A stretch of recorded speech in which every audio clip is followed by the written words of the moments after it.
useful? name? Yeah, it's a good question. It's tough because we don't want to like necessarily make it.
Good evening, everyone. Thank you very much for coming here, and thank you and welcome to MIT's 100K launch event, the semi-finals. And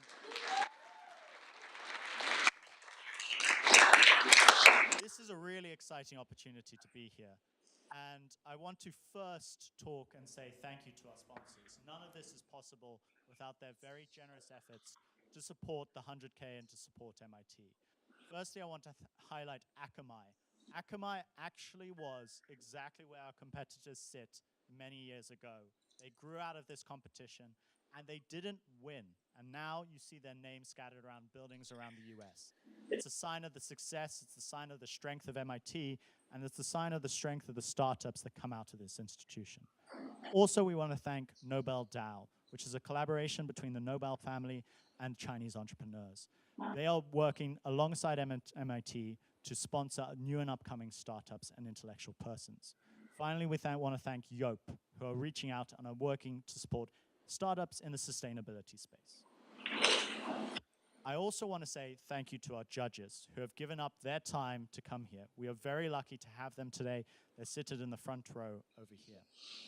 Dr. Buck currently heads the Huang Hobbs Biomakerspace at MIT with a joint appointment between the departments of biological engineering and chemical engineering, where he applies the engineering process and design to biological problems. Justin, who is also known as Dr. Buck, co-founded, was CTO, and sat on the board of Cambrian Innovation as a leader in commercial and industrial water reuse and energy as a recovery service. That was acquired in 2023 by an infrastructure investment.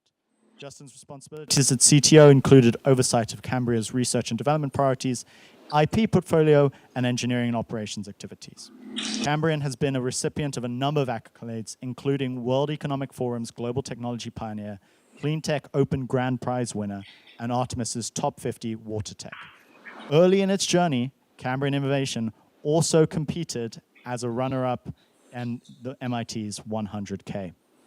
Justin started his career as a chemical process engineer at Washington Group International. Ian Johnson is the director of emerging ecosystems at the Engine Accelerator, where he focuses on innovation ecosystem development and supporting the NSF regional innovation engines. Prior to the Engine Accelerator, Ian spent time at Engine Ventures as a senior investment associate and at Putnam Associates as a life sciences consultant.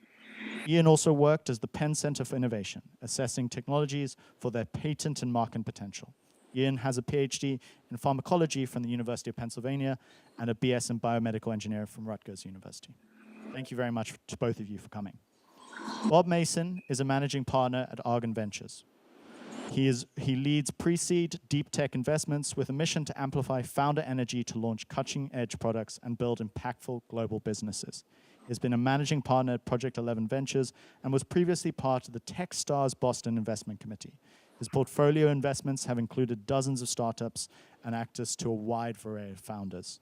Before his career as an investor, Bob helped found and build industry-shifting products and businesses for two highly successful public companies. ATG, a leading e-commerce company, and Brightcove, the market-leading online video platform for enterprise and premium medias. In both roles, he provided engineering and product leadership. Bob received the Bachelor of Science in Computer Science from Worcester Polytechnic and currently sits on the WPI Department of Computer Science Board of Advisors. Ann Palmer is a general partner at Flybridge, an early-stage firm investing in companies powered by AI. Her investment interests include Commerce 3.0, consumer and complex systems. Prior to joining Flybridge in 2020, Ann co-founded X Factor Ventures in 2016 in partnership with Flybridge, a seed-stage fund backing female founders and gender-diverse teams, where she personally led investments in Chief, Zubale, Mixlab, Venus Aerospace, and more. X Factor has grown to be one of the most active early-stage funds investing in women with over 100 companies in its portfolio. Thank you very much, both of you, for making your time this evening. Finally, but definitely not least, we have Vikram Nabir, who is the Vice President at JP Morgan's Startup Banking Unit. Vikram has spent his career in investing in and building technology companies in the Boston areas. Previously, he was an operator with technology companies ranging from pre-seed to public. Highlights include serving as a general manager at ShiftSmart, a Series B technology company, leading a dozen consulting engagements for Profitwell, and implementing a modern pricing and packaging and contracting stack for Amwell, a public company. Vikram has also raised special purpose vehicles to invest in 6 pre-seed and seed stage companies and started his career as a private equity associate with New Heritage Capital. Today, we are also here to celebrate the 100K and to do, oh, my apologies, I was meant to have that slide up. My apologies. To talk about the people who really matter in the room and to celebrate the people who really matter here, who are our competitors. Today, our competitors are going to have 5 minutes to pitch themselves. They all have slides. Then our judges are going to have 1 minute to decide questions and ask those questions and get answers. Today, we are taking our semi-finalists, which are 17 companies, and whittling down to 8 companies. What's in play? Why do that? Those 8 companies go on to compete for over $150,000 in startup funding. This is non-dilutive funding. This is the idea behind the MIT 100K from back when it started in 1990, when it started as the 10K then, and then became the 50K, and then became the 100K. How can we support the people who matter in the room and their startup ideas to be successful? So today we're taking an important step in putting people to the fire. You've got 5 minutes sharp, and that your presentation has to be sharp, has to be impactful, and has to show what your company has to offer. So first, I just want to check with my team. And those are the people I forgot to thank, but I'm going to thank them at the end. That everything is ready? Everything is ready, guys? All good. We're now going to be handing over to our startups, Remy.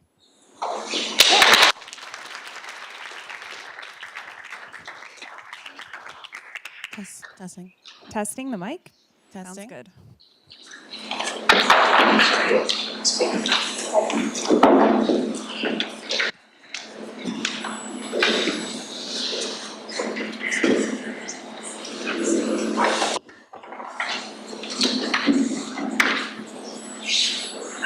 Hi, my name is Courtney Lassoon. And my name is Amayo Attila.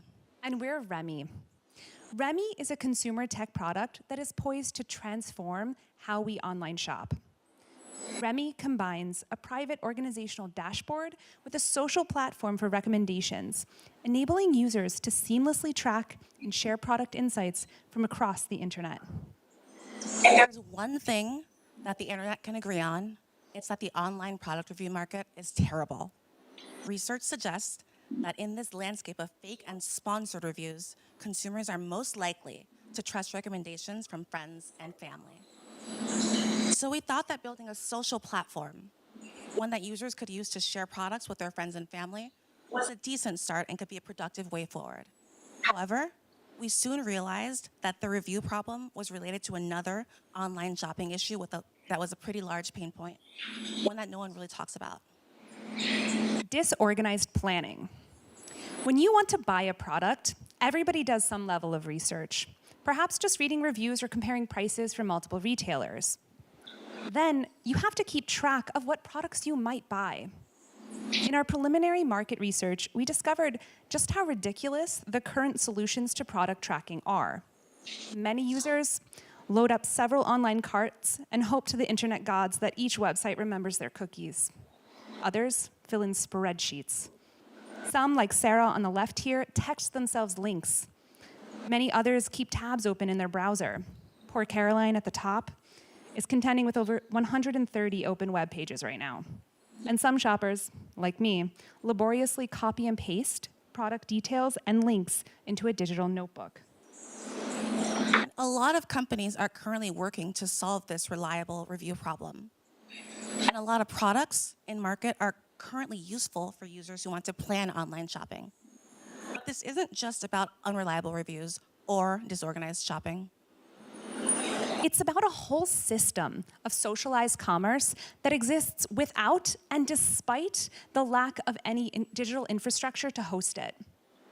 When you decide to make a purchase, minutes, days, or even weeks after you first discover a product, you have to find that link that you saved somewhere.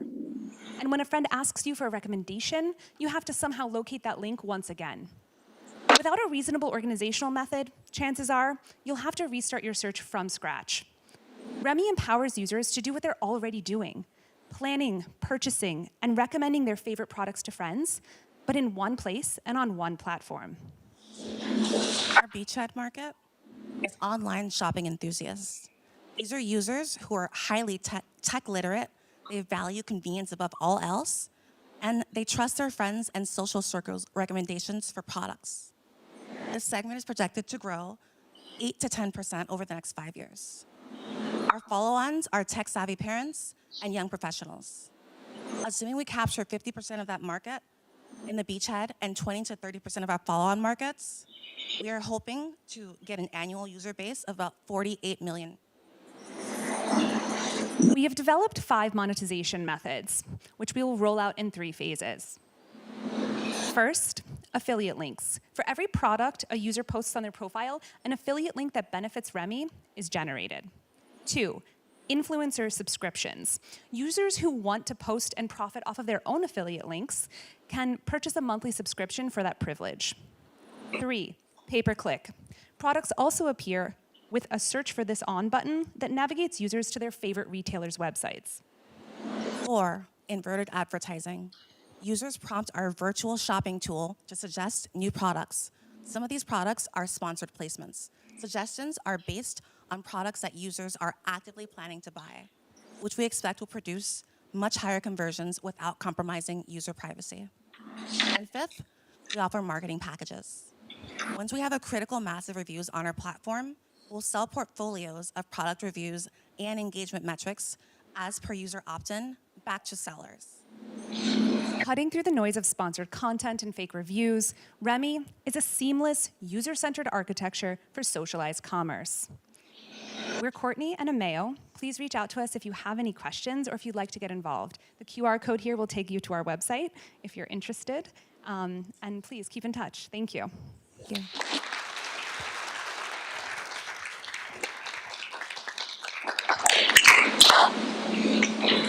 Judges' questions.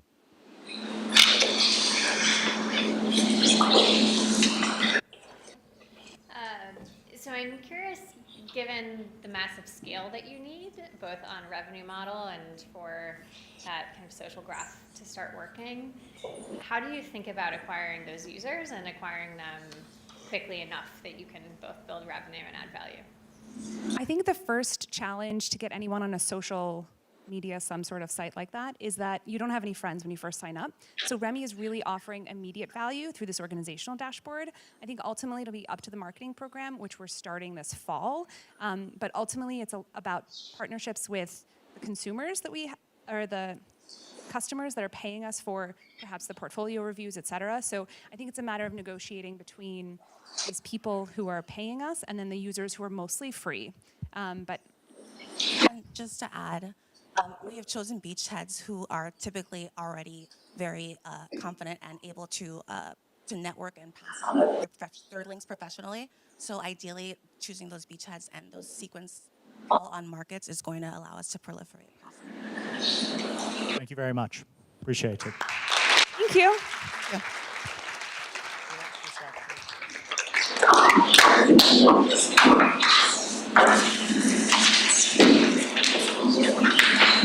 Now, next company, Strobe Power. So, did you all hear the news? We solved climate change. No? No one? Well, that's strange because actually, in the industry, the statistics are quite encouraging. Solar and wind are now the lowest cost of generation across almost every geography on the planet. And that's without subsidy. In fact, in places like California, we're now wasting about 1% of all consumption because we don't know what to do with it. Actually, we solved that problem too, didn't we? Yeah, we now have batteries, which means that the grid doesn't need to be a perfect harmonization of demand and supply. It can shift. But the downside is we're going to need a lot of these things. In fact, NREL estimates that we're going to need about 95 times more energy storage tomorrow as we have today. And we don't really know where to put this storage, and we don't know how to make it economical at scale.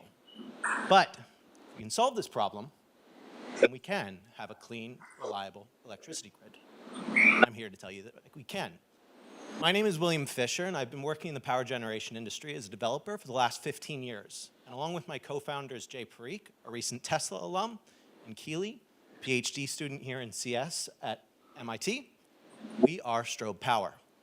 And our vision for the future is to build the world's largest distributed battery plant. And what that will mean is millions of batteries distributed at buildings and businesses all around this country, orchestrated by AI to make sure that we can make these batteries work for us. Now, why distributed batteries and not just batteries or some other form of storage? Well, the reality is they can do everything. A distributed battery can compete effectively in all of the wholesale markets in this country, and it provides substantive benefits to the host business where these things are located, things like resiliency and demand shifting. And what that means in reality is less T&D costs, less sitting around in an interconnection queue, and a lower overall system cost. Oh yeah, and power where you need it, when you need it, right? So this is no small task though, right? This is a complex optimization problem, something that Keely's putting her PhD to use for. And what we're building is Spark OS, a battery operating system that is intended to manage and orchestrate this symphony of millions of batteries. And beyond the technical challenges of doing that, what we're really doing that's unique is managing and balancing systems and signals from the grid with the market itself. And this is a balancing act that other people are not playing with. They're simply trying to optimize profits from the grid itself. But it is something that we know is needed. Because the average business in this country lost about $150 billion last year. A grocery store loses $5,600 a minute when the power's out. Manufacturers, it's even worse at $17,000. Plus, these are businesses that are the most exposed to demand charges, which can be as much as 30% of an electricity bill. And that's not because of the power they're receiving, it's just because they're receiving it at the wrong time. Plus, to install a battery would be beneficial for their sustainability initiatives, which is certainly better than what they're doing today, which is installing a backup diesel generator. Let's talk about backup power, because it is the largest segment of power that no one ever thinks about. We've been in a building with an elevator. How about one of those exit signs? Yeah, you're in a building that has had a backup generator. What that means is there's 200 gigawatts of backup power installed in this country against a formal grid of 1,200 gigawatts. So that's 20% of the entire electricity grid that's just sitting around doing nothing. But what if it could?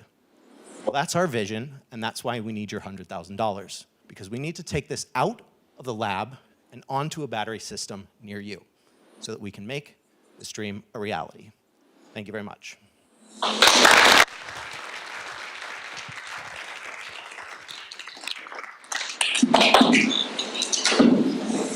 Over to judges' questions.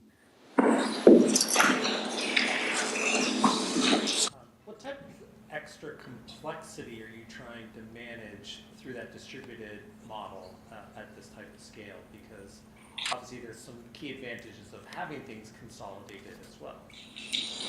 So the key problem that we're trying to solve on the technical side there is what we're really doing is we're acting as an aggregator, right? So we're developing this virtual power plant where we're trying to bid into electricity markets as a single power plant. So the added complexity there is trying to optimize the strategy at which we're dispatching each of those individual batteries. The balancing act is ensuring that the business where the battery is installed has the local resilience, that if the power goes down for any reason, that business has backup power on site, while at the same time trying to draw as much revenue from providing electricity and grid services as possible. Does that answer the question? Thank you very much. Thank you all. Next up. Next up, we have Policy Mind.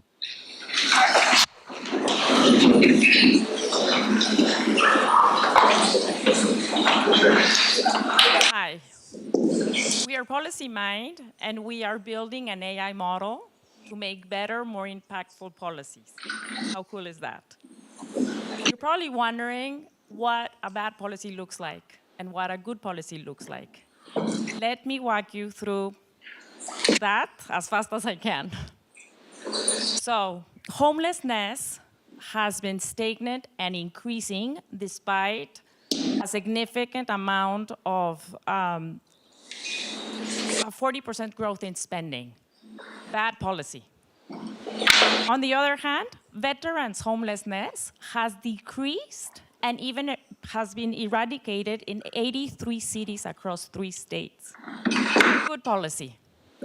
The immediate question shouldn't be how they did it, but how this targeted policy can be expanded to other subgroups, not only veterans. And the most important question would be, why are effective policies not easily available to all policymakers across the states and around all the world? Let me walk you through the policymaking process. Meet Donna. She's a policymaker in the city of Boston. She's in charge of developing the homelessness policy in less than 6 months. This is what Donna's process currently looks like. This is her policymaking process. You see on the left is all the data she needs to make a policy. She only can make sense of a fraction of it. The collective policy intelligences, regulations, what other cities have done, other available public data. Local data is what she will use from Boston to adapt that policy to Boston and make a localized policy. And she will also take some citizens' input. At this rate, and with her current capacity, she can only make sense of a very small fraction of all the data available. What you need to remember about this slide is that this is driving very poorly designed and inefficient policies. Policy Mind will empower Donna. Policy Mind will widen the funnel and allow her to use 100% of the resources available to her. Donna is no longer alone. She can now make better policies, evidence-based, citizen-centric, and modeled. Let us walk you through the model, through our demo. So to start with the new policy, Donna signs into Policy Mind and asks about the size and nature of homelessness in Boston. Policy Mind gives her very detailed stats and also lets her visualize the data for her better understanding. Next, Donna wants to know what are the successful policies implemented in cities very similar to Boston. Policy Mind tells her about Detroit, DC, Denver, and New Bedford. She goes on to comparing them, and she's really amazed by Detroit's approach. Next, she wants to implement a new policy for the city of Boston, but based on Detroit's approach. So Policy Mind gives her very specific 4 recommendations for which she can also compare their pros and cons and other characteristics. She can also simulate the impact of the new recommendations through our proprietary agent-based model, which actually simulates the impact for the policy. Additionally, she can also deploy a chatbot for gathering citizen feedback. And please remember, all of these outputs have been generated by our functional prototype which is powered by real-world data, a large language model, and an agent-based simulator. This is what our market size looks like. It's significant. We will start with New England municipalities. These are made up of towns and cities. We will then expand to US municipalities and then add state governments. Our revenue streams on the right are software as a service, when we have a mature enough catalog of policies, data monetization, and then platformize. We're currently working on 2 pilots in Concord, Massachusetts, and we will expand from there. This is our team. We know government, we can sell to government, and we have procured for government. We're also friends, we have passion, and we have energy. And we have 7 companies between all of us.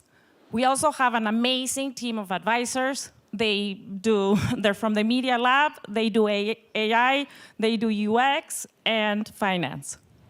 And finally, this is a huge, there's a huge need for this. It's an urgent need for this solution. We have the potential to increase the quality of life of people around the world. We have the team and the technology. Help us do this. Thank you.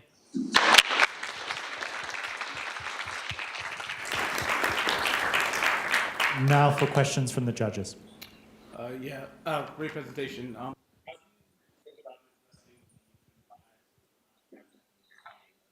Who's collected the data, when it was collected, who was polled for that data? So that's why we are also looking at very nuanced local data. So municipalities or local governments actually capture a lot of data across the races, across the different subpopulations, but that data is never exposed to the generic models or the consulting firms for that matter. So that data really brings the real value and actually takes care of the biases in the new policy. Thank you very much. Thank you very much.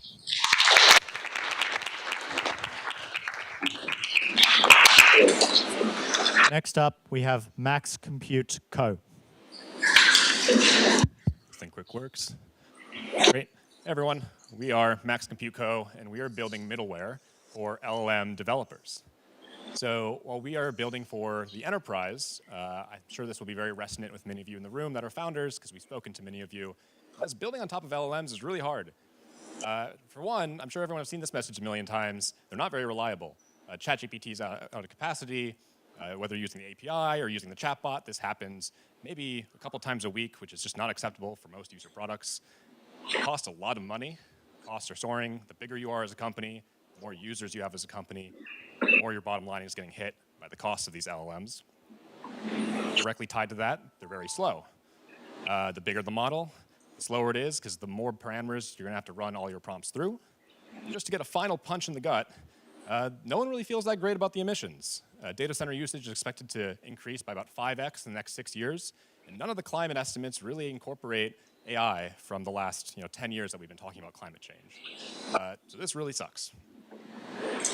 Luckily, and kind of interestingly enough, all of these problems are actually tied to just a select few root causes that we've identified. One, if you just depend on one model, that goes directly to the reliability issue. Single point of failure, you only use OpenAI. Cost, latency, and emissions tie directly to the size of the model you're using and the size of the input. So as these companies are developing on LLMs and they're just sending these huge prompts into the models that are unnecessary, they're always using GPT-4, it's not always necessary, it costs a lot of waste. It costs a lot of money, and it's slow, and it's emissive. Maybe illustrate this a bit better. So if you type like 1 + 1 = what, or summarize my email, today everyone's sending that through this 1.7 trillion parameter GPT-4 model. Super wasteful. That's meant for math Olympiad problems. It will be for GPT-5, it's 6 and 7. You can send these through a 20 billion parameter model and get the exact same output, the exact same quality. So this is where we come in. We know we can solve these problems. We're building what's effectively the Cloudflare for LLMs. Maybe we should say this is the Akamai for LLMs. If you don't know what Cloudflare or Akamai do, it's basically middleware between web developers and their users to make sure the websites are fast, they're secure, they're low cost. That's exactly what we're doing for language models. So Jack's going to walk you through exactly how we're doing this. Perfect. Thanks, Tim. We're doing this, and we're able to do this with 2 key innovations. The first is prompt optimization. So given a prompt, we're able to get it down to the minimum tokens necessary in order to convey all of the information that's in that prompt. And this is based off of some papers from Microsoft. We're able to do this really effectively in our proxy. Number 2 is model routing. So given that pared down prompt, we route the prompt to the appropriate LLM to solve that prompt. And we have a classifier that basically finds the lowest latency, lowest cost, highest necessary sized model in order to solve that prompt. This is how LLM inference looks today. The company sends all of their inference to a provider, think OpenAI's GPT-4, and they get it right back. We sit right in between companies and large language models. Within our middleware, we do prompt optimization. We have our classifier that routes to the correct model, saving companies cost, latency, related carbon emissions, and improving their reliability. And our solution only gets better with time. Let's say you're using a frontier GPT-4 model today. We can cut your costs 40% on day 1 and up to 70% after a month of usage, getting to know your data and exactly what constitutes a good response for your specific company. And this is a big, big opportunity. $4 billion was spent on LLM APIs last year. Probably $8 billion is going to be spent this year and upwards of $50 billion in the next 6 years. The AI wave is driving companies to adopt these large language models quickly, and they need this level of reliability that doesn't exist today. We've already built an MVP. We have a playground environment that we've been working with some companies on. You can see exactly how a response does versus the frontier model and see your cost and latency savings. And you can actually install our proxy with just 2 lines of code to any existing call to a large language model API. And finally, we're the team that we think can bring this to market. I'm Jack. I'm a 2-time exited founder with 2 businesses in e-commerce and fintech. And I'm lucky to work with Tim on this project. I have over 8 years of experience in machine learning. I'm a former manager at McKinsey, and I have a master's in ML right here from MIT back in 2017, 2018. We know that this is going to be built. We're here to make sure that that's going to happen in the halls here at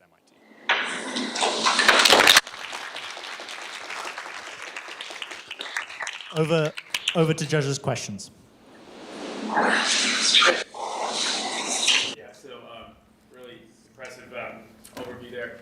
As middleware comes up more and more in the LLM and AI world, it's natural to think that large companies like AWS, Databricks, Scale AI are likely already building this. What is the proprietary moat against some of the incumbents who may have access bigger teams that you all are having and deploying today?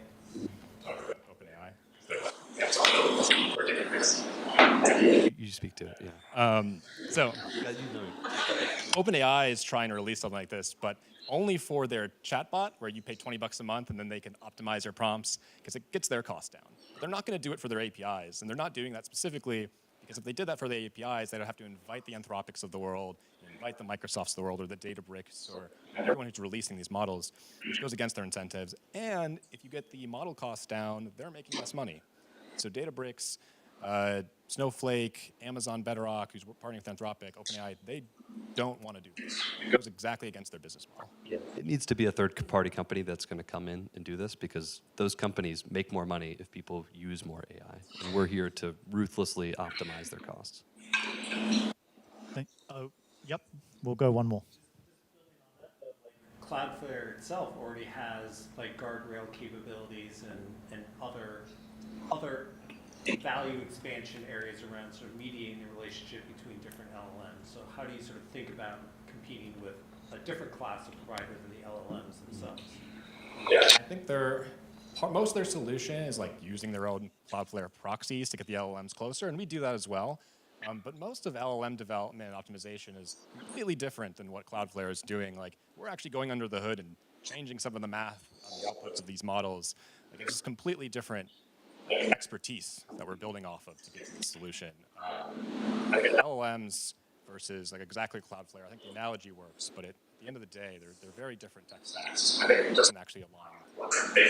We actually host our middleware on Cloudflare, so we're taking advantage of all the optimization they have, getting us closer to LLMs, but the actual classifier model and the prompt optimization is not something that they're developing as far as we know. That's our value prop.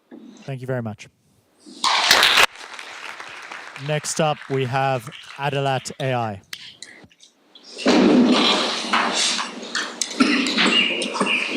That's just like that. Don't do the clicker. Next. I almost got away with it. Hi everyone, we're Adalat AI, and we stand on the premise that the judicial process should be a pathway to justice and not a punishment in itself. Yet for countless Indians, that quest for justice is excruciatingly slow and effectively denied. I saw this firsthand as a lawyer in courts where I've been practicing for over a decade. I saw this from a judge's perspective, and I was a law clerk with the Supreme Court Justice in India. And more recently, I actually experienced the anxieties and difficulties of being a litigant when my partner and I, as a couple, petitioned the Indian Supreme Court trying to legalize same-sex marriage. And in each of these situations, time and time again, you realize that as lawyers and judges at the front end of the legal system, you're actually quite limited in your ability to do justice when its back end is completely broken. India has 50 million cases pending in courts today, each taking over a decade to be resolved by the system, and at our current pace, it's going to take us 300 years to clear this backlog. This is a human rights crisis because now most of the prisoners, 80% in jail, are not convicts serving sentence, but under trials waiting for their cases to end. And as in any broken system, they disproportionately affect the most marginalized and the poorest sections of society. The process has become the punishment.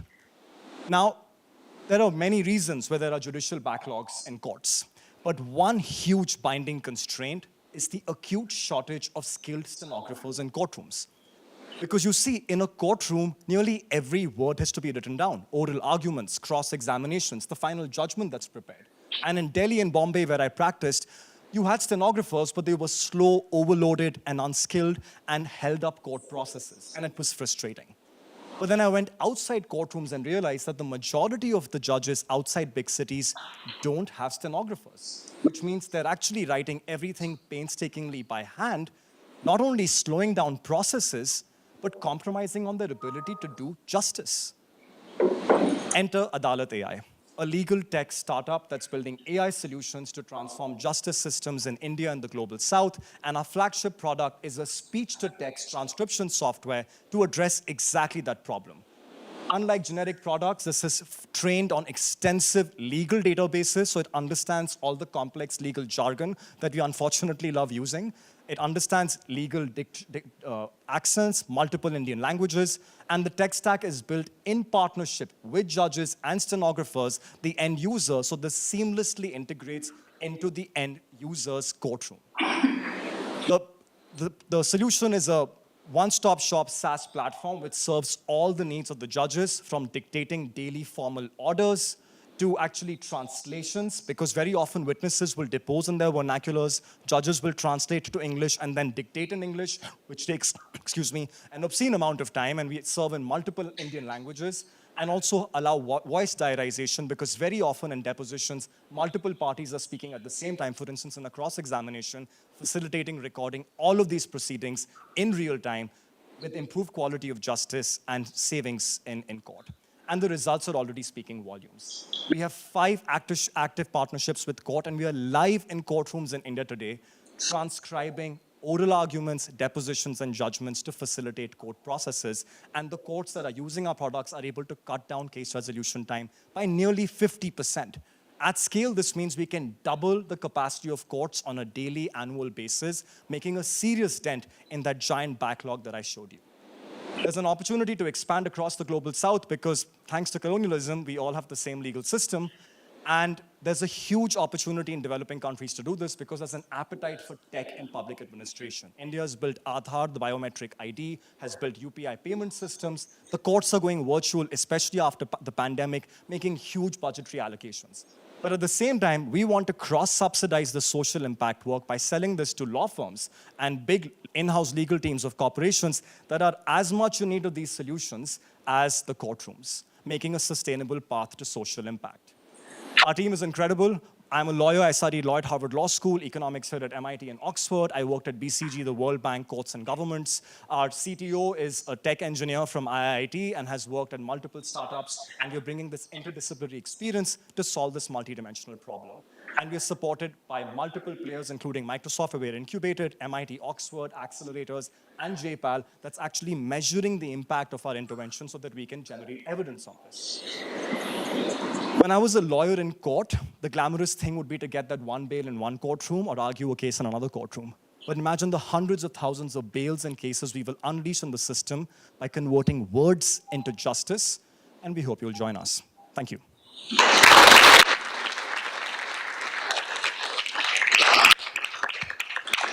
Over to judges' questions. Are there any regulatory or sort of processes or new legislation that would be required to get this at scale? Absolutely. So, initially we wanted to work with a tech player and use their API and build more of a UX to take this at courtrooms. But there are data localization laws that say that APIs cannot leave the country. And because we are deep inside the den of the courtrooms, these are highly confidential, sensitive matters, judgments being prepared before the world is privy to them. There have to be encryptions, et cetera, built in, which is why at some point last year we pivoted and decided to build everything at our end so that we could be a local, indigenous Indian solution serving the needs of Indian courts and meeting the regulatory requirements to solve this problem. Thank you very much. Thank you. Now up, we have Lime Alert.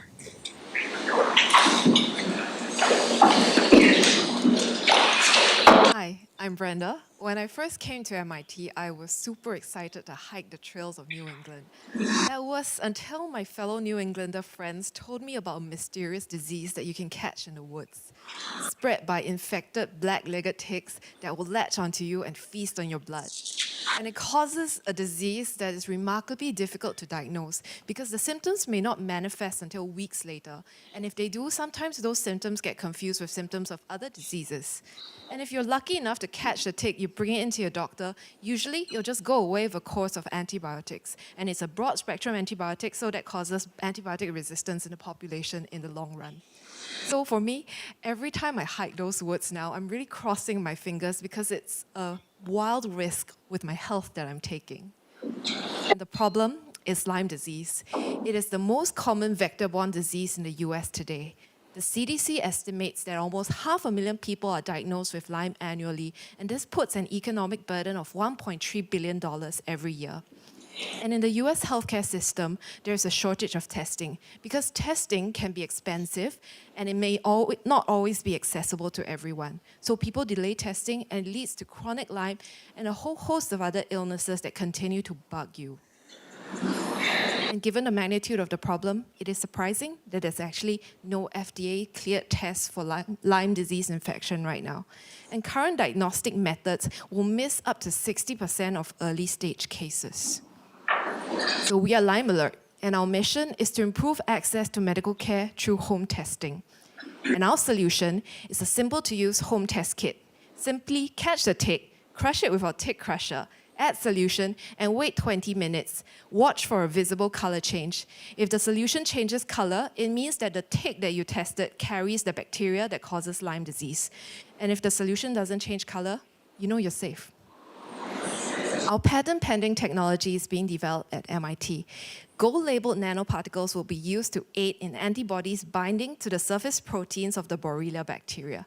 We're planning a companion app with computer vision to allow you to scan your results so that you'll know whether the test is negative or positive. This is in the event it's not very obvious, like the second vial you see right here. Computer vision will help confirm those results. And over time, with enough information, we'll be able to visualize the data and build predictive models that will allow us to alert our users about potential Lyme disease hotspots near them so they can make informed decisions on their activities as well. So we believe the time is right for our product to enter the market because there's been a boom in home testing since COVID made home testing both accessible, acceptable, and widespread. And Lyme is reaching epidemic proportions nationwide.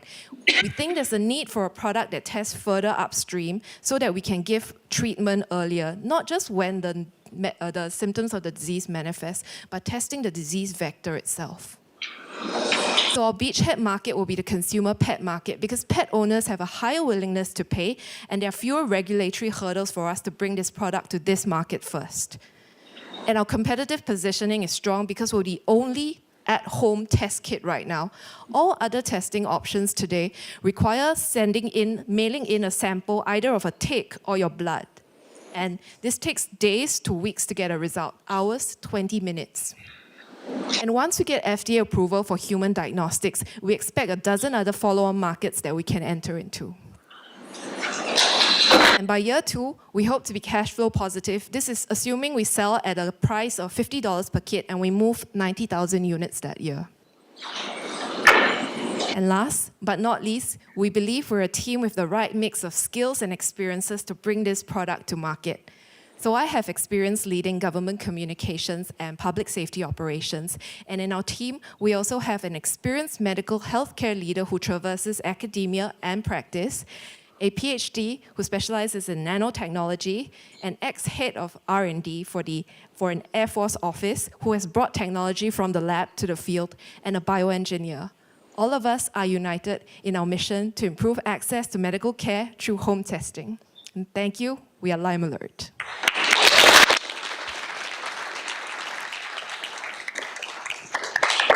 Now for judges' questions. Could you just clarify if the kit is intended to not be used for ticks found on humans, but for ticks on pets? Is that correct? So it can be, because it's testing the tick, it's agnostic whether or not it's on a human or a pet. So what we're really looking for is the bacteria Borrelia that causes Lyme disease. So we're entering the pet market first. So if you find ticks on your dogs, you can also test those ticks as well. But we're looking to build a human diagnostic test in the long run. The strategy to enter into the pet market first is really to build enough capital so that we can price at a lower price when we sell to the human diagnostics market. We have time for one more question if anyone has a burning question over there. No, thank you very much. Thank you. Next we have PathFlow.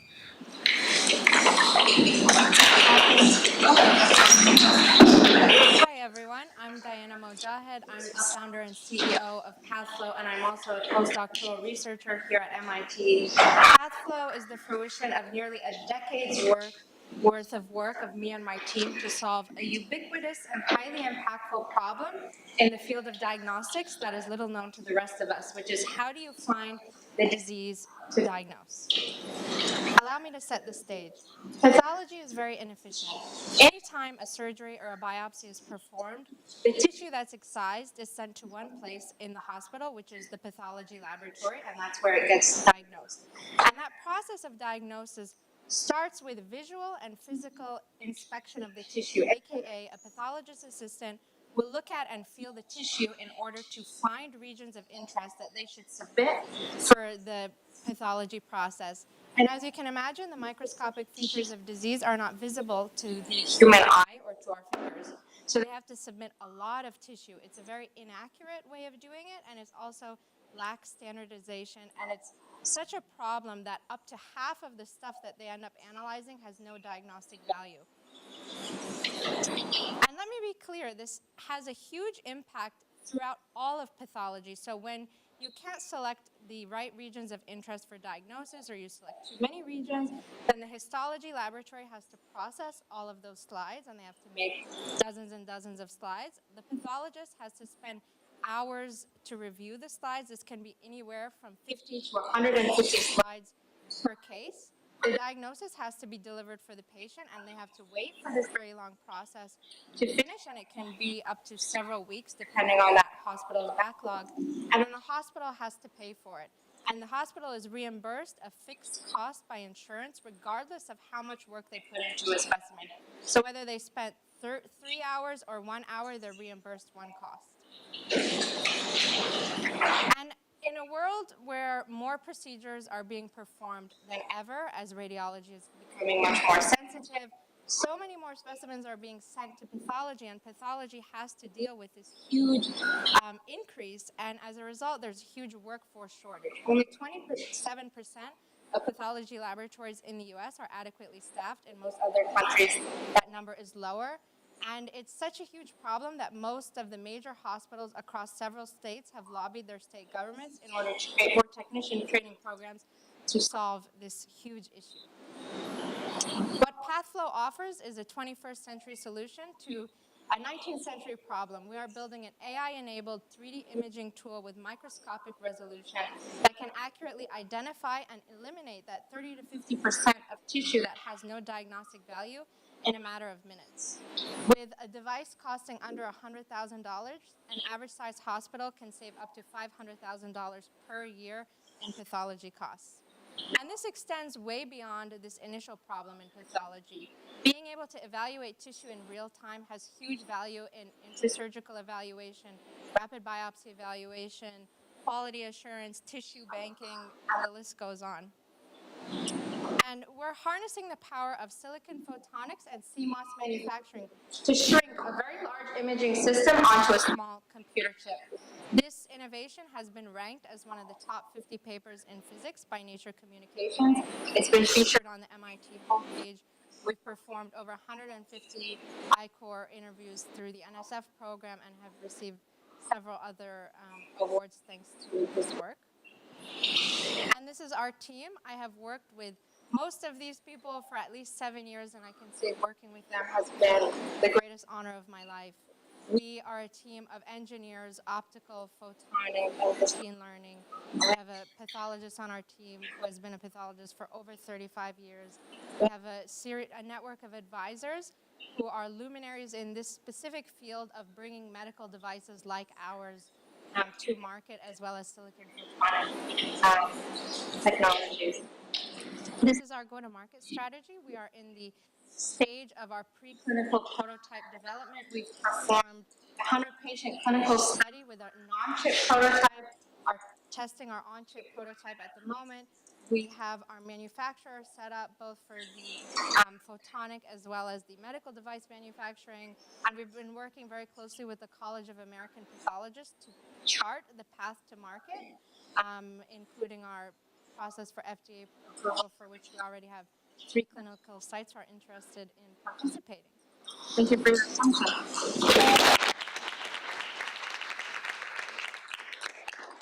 Over to judges' questions. A two-parter. What are the exact parameters you're assessing, like color, shape, components of that, and then how do you manage the possibility of comorbidities in the tissue, where you have patients who have multiple issues at once, and a physician can assess that, but the AI has to navigate that additional complexity? So what we're doing is optical imaging, so it's sort of a optical version of ultrasound. It's called optical coherence tomography, and it provides 3D imaging of the tissue, and then the AI reads those images. So we've created a large database of what different tissue types look like. So we essentially separate the tissue that's healthy, like fat, from the fibrous tissue, from the dense fibrous tissue, and any types of carcinomas and such. And we're looking to expand to the other ones, other tissue types. So we're diagnosing at the microscopic tissue level. Thank you very much. Thank you.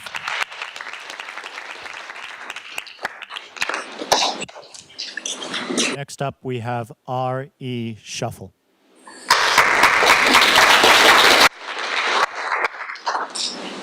Hi everyone, we'd like you to meet Larry. Larry here is a 69-year-old homeowner that we met in the suburbs of Boston earlier this year. Larry worked for over 40 years as a roofer, and he told us that he was struggling financially.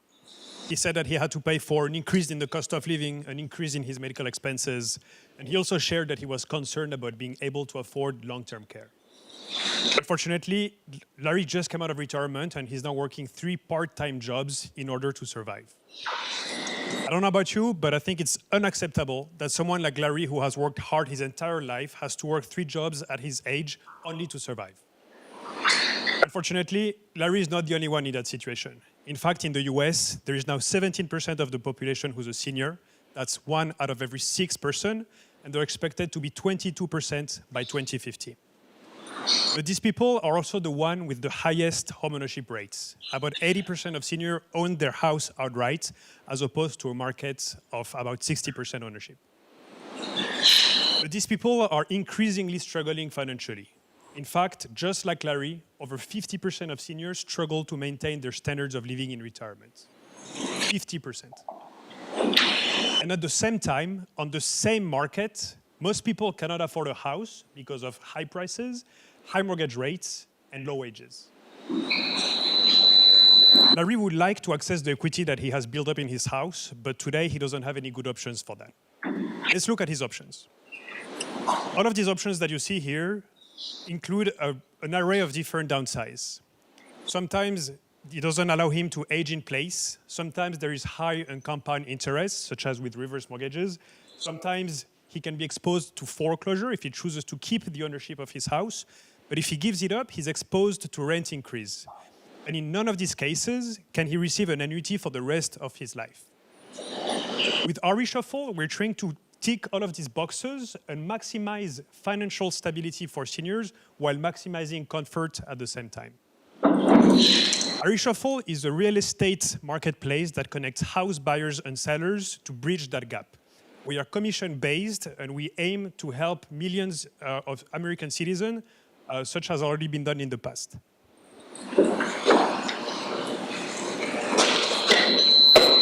Allow me to introduce you to the French model of the viager.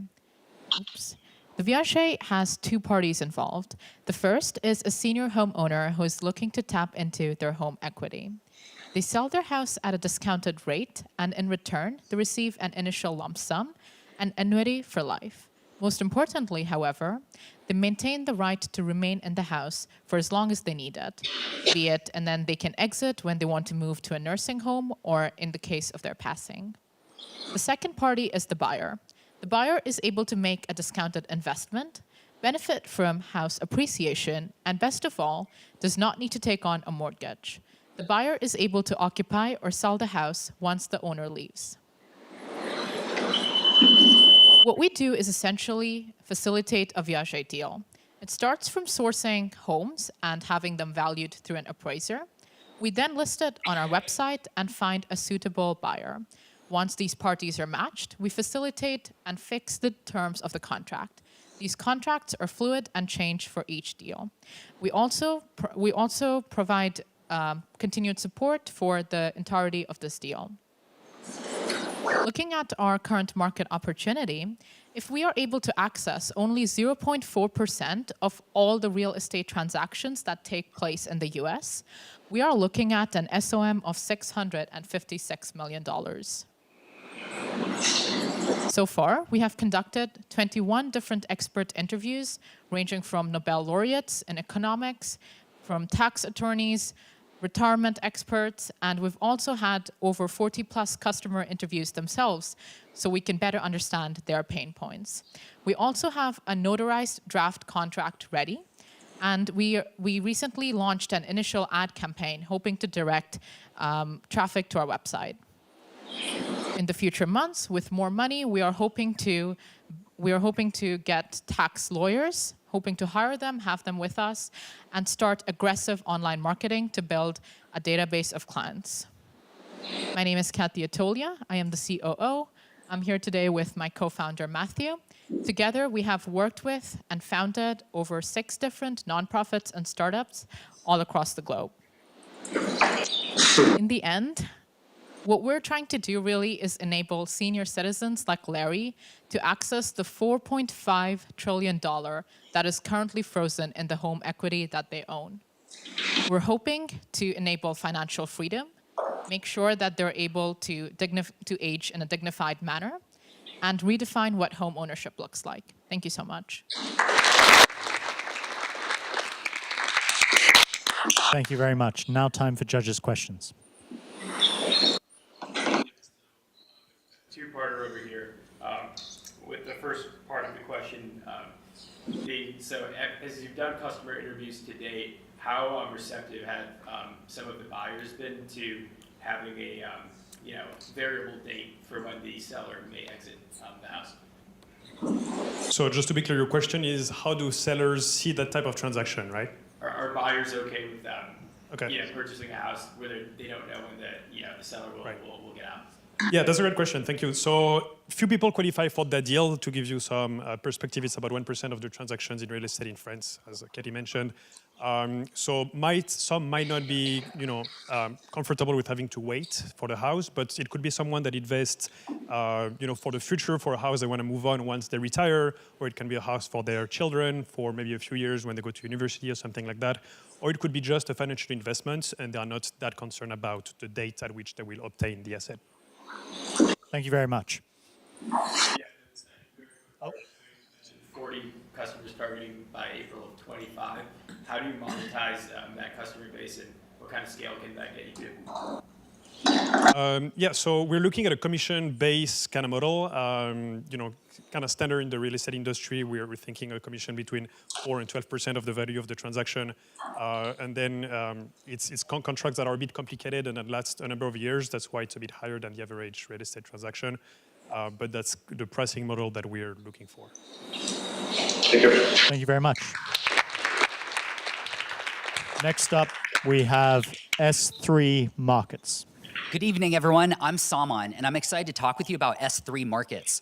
We're on a mission to tackle Scope 3 emissions by scaling up decarbonized commodities. There's growing pressure to become net zero. In fact, half the world's largest companies have a net zero target. But Accenture reports that over 90% of companies will miss their targets. I know this firsthand because I talk to chief sustainability officers all across the country. And this matters because the world is on fire. I don't like to paint doom and gloom, but the objective data on daily sea surface temperatures over the last 45 years shows that we are off the mark, off the chart on 2024. It's the hottest year on record. And most of that warming is driven by Scope 3 emissions. So Scope 1 emissions are those from direct operations. Scope 2 are emissions from electricity, heating, cooling. Scope 3 are the emissions from the value chain, both upstream and downstream. And not only is it the largest part of the footprint, it's also the hardest part to address. It's hard because it's outside of your control. It's hard because you have to identify your suppliers and their suppliers and their suppliers, and believe it or not, their suppliers as well. And then you have the impossible mission of having to influence all of those suppliers. This isn't working. And what this image demonstrates is an example firm who purchases airline tickets from Southwest and from Delta, who purchase airplanes from Boeing and Airbus, who purchase steel to make the airplanes. So actually, steel is one part of the Scope 3 footprint. And it turns out that steel is incredibly dirty.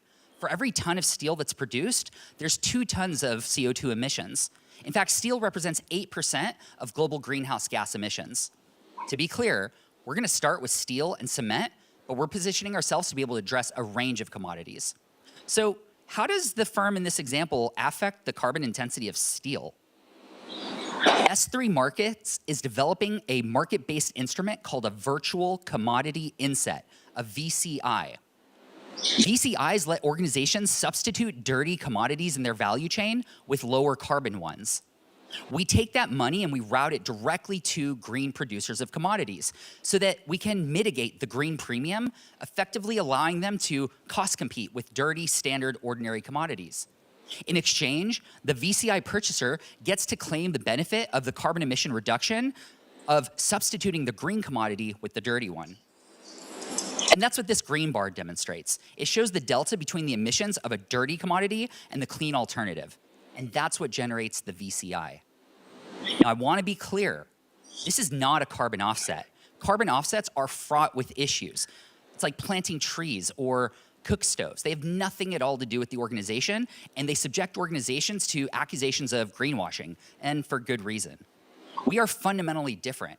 We've developed an inset, and an inset is whenever you actually invest in decarbonizing your own value chain.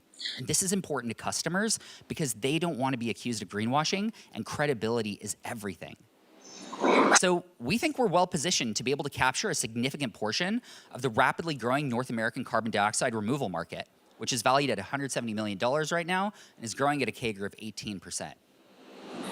So We create value for green producers because we're routing them revenues.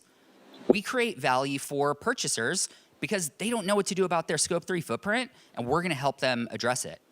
And then we capture a piece of that value through a fee that we charge on top of the price of carbon for every single ton. So why now?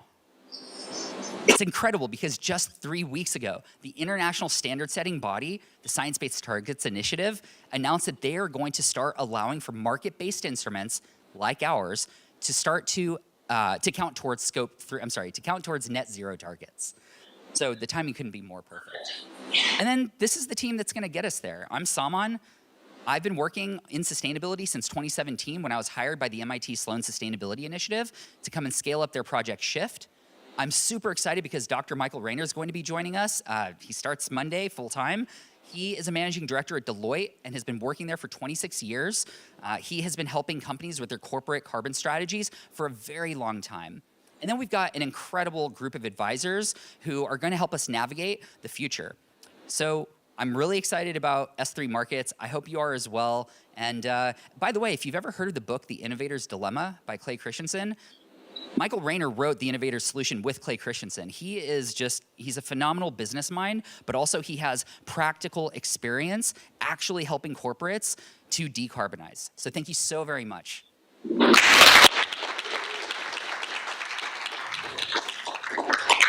Now time for judges' questions.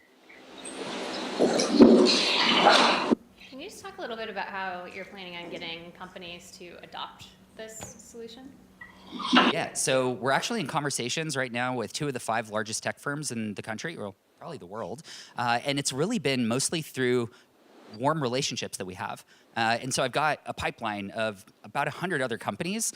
It's not hard to identify who the ones are that are setting net zero targets.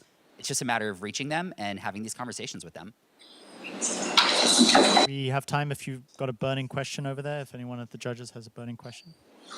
Right, guys, I'm going to take this moment. Thank you, Saman. Thank you. I'm going to take this moment to say you guys have been a great audience so far. We're running on time. I'm going to take a 5-minute break. We're halfway through. So get up, stand up, talk to your friend about what you've seen. Which startup did you like? Which startup did you not like? 5-minute break. I'm putting us on the clock, guys. Putting us on the same clock all the competitors on. But great audience work so far, guys. Halfway through. Let's get through it. Yeah.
Test, test.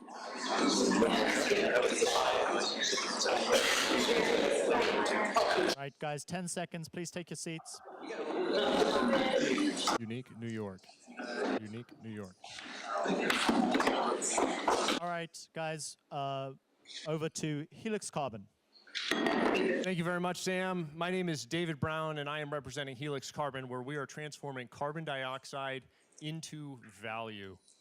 So in any future emission scenario, carbon capture is going to be an indispensable part of our climate future. The problem is it hasn't taken off the way that it needs to because it faces a fundamental issue. And that is, what do you do with the carbon dioxide once you've captured it? It's essentially valueless. Right now, it's mostly shoved underground for tax credits. At the same time, we've built an economy entirely around carbon that comes from fossil fuels. And if we're going to fix our climate, we need to wean ourselves off of fossil fuels. So on the one hand, we have an industry that has an excess of carbon dioxide. And on the other hand, we have a desperate need for a new source of carbon. It seems like we are so close to a brilliant solution. But the problem is, transforming carbon dioxide into useful carbon fuels runs through electrolysis. And electrolysis is prohibitively expensive. So if we take, for instance, the simplest carbon fuel, carbon monoxide, also known as syngas when mixed with hydrogen, it's a critical input into many industries, and it goes for about $600 a ton when made with fossil fuels, which is the standard of the United States. Current electrolysis, best in class, $870 a ton. Not even close. If you can't compete on price, you aren't going to win the market. And the reason for this is because electrolysis has a few fundamental issues. There are two ways that you can do electrolysis. The first is with the dissolved catalyst, where you have your catalyst in solution, but doing so, you don't have a good electron pathway. There's a massive energy penalty, you're inefficient, and you get impure product streams. You can plate the electrode by putting the catalyst on a metal plate, which fixes your electron problem, but then you've got expensive metal pieces that drive your CapEx way, way up. At Helix Carbon, we've solved these issues by using DNA. We use DNA not as a biological material, but as an electric one. DNA is conductive, and it likes to bind on itself. So what we've done is take 1/2 of a DNA helix and attach it to the electrode, and the other half of the helix and attach it to the catalyst. And when they're flowed in solution, they find each other and they bind, forming a wire that connects the electrode to the catalyst. This creates a brand new electron pathway that has had remarkable results. We have seen a 30% improvement in energy consumption. On top of that, with no precious rare earth metals, we've seen a 25% reduction in system cost. We've also seen 90% product purity. These are unmatched metrics. So to go back to our syngas example, the best that can happen right now is $870 a ton. Helix can do it for $350. That is cost competitive with fossil fuels, and we're the only company who can claim that. And with that price advantage that no one else has, we're going to go where no one else can go. And that's directly to the source, industrial emitters, large-scale plants that are creating carbon dioxide, literal tons of it, and they need carbon fuels as an input. We're going to build modular, self-contained carbon capture and conversion units that go on-site. Take the waste, carbon dioxide, right off the stack, convert it into useful fuel, and send it right back around front. Thus circularizing the plant, reducing emissions, and giving our customers supply chain resilience. We're starting with syngas as a product because it's an attractively sized market and is absolutely critical to these industries. The first industry we're going with is methanol, of which there are 7 plants in the United States, each worth about $2.4 billion over the course of 20 years. There are other chemicals that we can make as well. However, we're waiting till we get some scale up before we start going into secondary markets. Currently, we're in the validate scalability phase of our path to market. We are building a 1,000-liter per day prototype that the funds from this competition would go a really long way to help us complete. That'll allow us to validate our engineering before we move into a 1 ton per day unit that we can test and pilot with some of our partners. And we don't just have the technology, we have the right team to get this done with a mix of experience in electrochemistry from Evan, as well as Professor Ariel First, and my experience in operations in the US Army. We can make this happen, and we can make it happen soon. So if you're interested in learning how we can close the carbon cycle, come talk to us after, and we'll close the carbon cycle together. Thank you.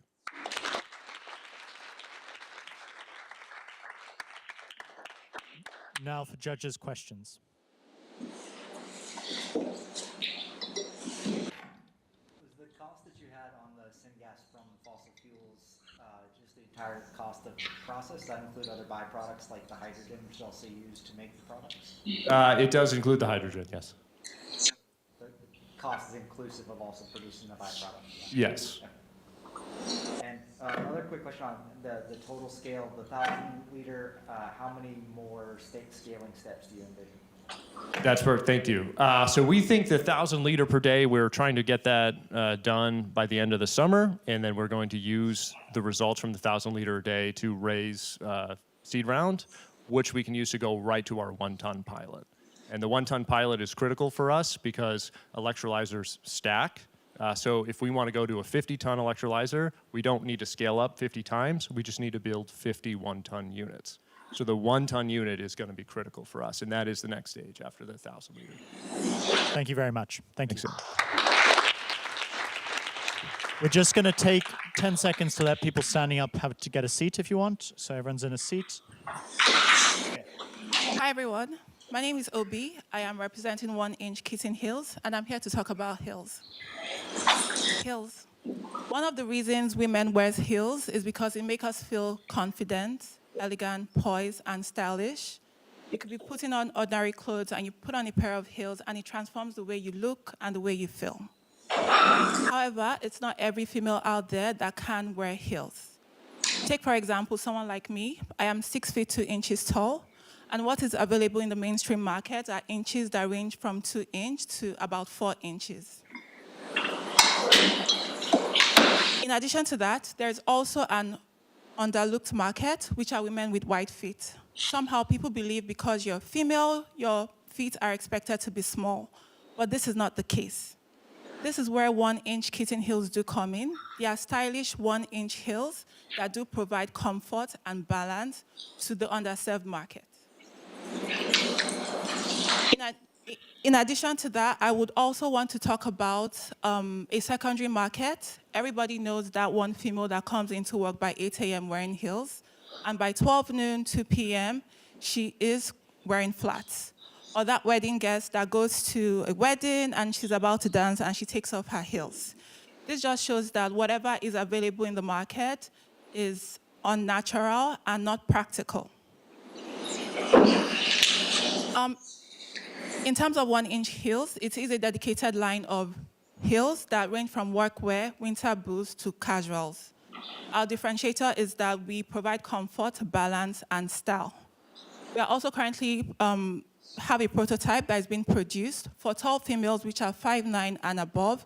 1-inch heel does provide that balance that is needed to wear heels all day. However, for females that do have wide feet, the prototype is currently being developed.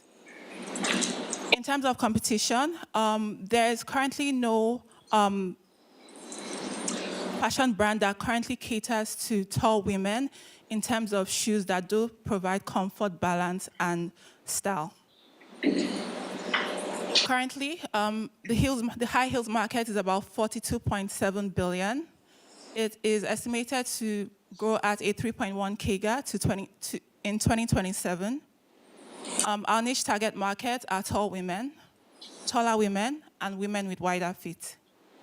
Our secondary market includes women in the workforce, pregnant women, the wedding guest, and every other kind of woman that desires balance and comfort.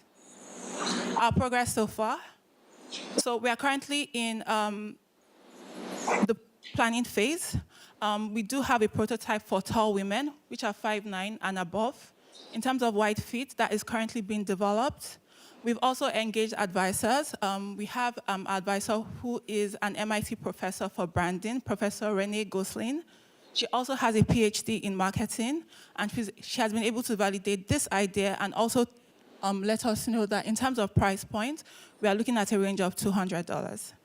In addition to that, we are also looking to recruit a team and develop further prototypes for females with wide feet. We've also done user research, and within, just by word of mouth, we've gotten a database of 50 plus women across 50 nationalities, which just makes a case for scalability. Our proposed business model is that we hope to, in terms of go-to-market strategy, we hope to create brand awareness and engagement through social medias and influencer partnerships. We also hope to go through the retail partnership whereby we engage departmental stores such as Harrods, Nordstrom, and these brands can, these departmental stores can also make for wider outreach.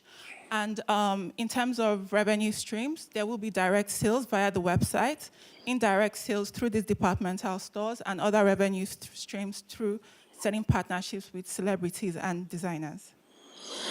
About me, I am 6 feet 2 inches tall. This is a decade-long problem. I've tried close to 30 heels, and do know that 1-inch heel does provide that balance and stability that I need to wear heels and feel elegant and poised and stylish all day long. Thank you.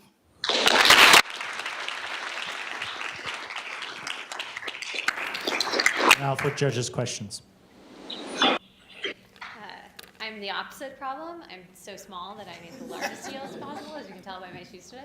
I'm really interested in how you think about the cost of that when you are looking at the $50 price point, and if you've done any research yet as to where you think your margins will be and what that does if you're going through a wholesale partnership like Bloomingdale's. Yeah. So based on the advice we got from our advisor, if we are going to stock in these departmental stores and we are going to produce the quality that we do want to produce, $100 price point or below is not feasible. Then that means we could compete with companies like Shein or Fashion Nova that do make cheaper heels. So the $200 point is what we are looking at, but we are currently in planning phase. We want these heels to be affordable to these females that have been overlooked by the mainstream market, and we'll work around to see how that is possible. Thank you very much. Next up, we have Apamino. Hi guys, I'm Julie and we're the Apamino team. We're using protein design to provide safe and effective antibody drugs for all diseases. So, antibodies actually have the potential to provide safe and effective drugs for all diseases. When I say that, I literally do mean all diseases. That includes cancers, autoimmune diseases, infectious diseases, and more. So you may be asking yourself, if what I'm saying is true, then why aren't all diseases treatable today? And so the answer to that is that today, over 95% of antibody drugs fail during optimization and development, and that's due to poor structural control. So if you look at this diagram here, you can see in red, a massive percentage of this drug actually has very low structural control. If you can't control the structure of a drug, you can't control what it will do during optimization and development, you can't control what it will do in the body, and that leads to drug failure. The way that we have approached this problem is we introduced a helical synthetic backbone that enables full structural control of the antibody. So what that means is we take these very rigid helical structures and we build the antibody on top of it. That lets you very accurately predict and control the exact structure of the drug, and therefore it allows you to exactly control what the antibody will do during optimization and development and in the body. So to get a little more specific about that, we are able to introduce selectable delivery methods, selectable pharmacokinetics, which is how the drug acts in the body. We're also able to unlock new mechanisms and new diseases that are considered undruggable today. And I want to introduce you guys to our team. I'm Julie. I did my undergrad degree in math here at MIT. During that time, I also worked on a Nature publication at the George Church Lab at Harvard Medical School, which is where I met my co-founder, Isaac. Isaac got his PhD at the David Baker Lab at UW, and there he was the first to use reinforcement learning for protein design. He's published in Nature and Science for that work. Our advisors include Ram Sasasekaran, who's had a $7 billion exit in the antibody space, and Andy Plump, who's the head of R&D at Takeda. And so his experience includes everything through clinical development and regulatory. And he's also previously worked at Sanofi and Merck in very similar roles. And now I want to get a little bit more specific about what we can do and why we are uniquely positioned to do that. So our controlled antibody structures bypass the optimization and development stages with dramatically higher success rates. So as we talked about before, the status quo is a less than 5% success rate, and that encompasses all the very easy to develop antibody drugs. We believe we can achieve higher than 40% success. And so in doing that, we can unlock new mechanisms and new drugs. You may ask, why won't other people try to do this? Our IP actually protects all highly controllable antibody structures. So all helical structures of this type are actually protected by our IP.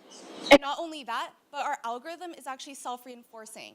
So our second moat here is that we have feedback loops within our algorithm that feed the data and modular structures back in. And so with each iteration, the algorithm actually gets more capabilities and higher efficacy. Our beachhead market will be oral antibody drugs for autoimmune diseases. What this means specifically is that our structural stability allows us to turn injectable drugs into ingestible drugs. That has several key benefits, both on the pharma side and on the patient side. We're uniquely positioned to provide this solution compared to all other players in the space, that includes other antibody companies and other design protein companies. Our go-to-market will be to develop these drugs through preclinical, and then we'll sell or license these drugs to pharma.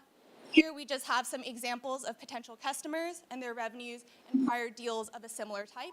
And as you can see, the prior deal sizes here range from $1 to $12 billion. This is a massive and growing market. IBD alone represents a $26 billion opportunity.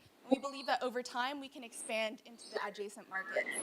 We have a projected revenue of $100 million by 2030 and over $20 billion or over $12 billion by 2042, and that's based on our financial modeling, which we're happy to provide. Our next steps, with 100K, we could complete our tests in cells and begin testing in organisms. Thank you for your time, and we're happy to take any questions.